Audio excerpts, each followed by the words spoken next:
Yemen থেকে ইসরায়েলের রাজধানী তেল আবিবে ক্ষেপণাস্ত্র হামলা চালানো হয়েছে। এতে ১৪ জন আহত হয়েছে বলে জানা গেছে।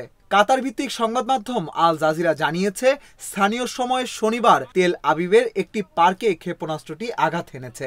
ইসরায়েলের মাগেন ডেভিড অ্যাডাম অ্যাম্বুলেন্স সংস্থা বলছে, ভাঙা কাচের আঘাতে অন্তত ১৪ জন আহত হয়েছেন, তবে কারোর আঘাতই গুরুতর নয়।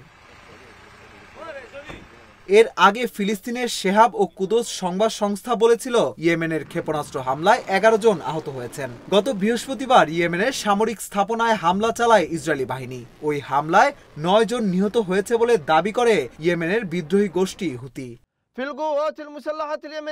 একই সঙ্গে তারা এই হামলার জবাব দেওয়ারও হুমকি দেয়। এর একদিন পরই ইয়েমেন থেকে তেল আবিবে ক্ষেপণাস্ত্র হামলা হলো, তবে হুতি এখন পর্যন্ত এ হামলার দায় স্বীকার করেনি।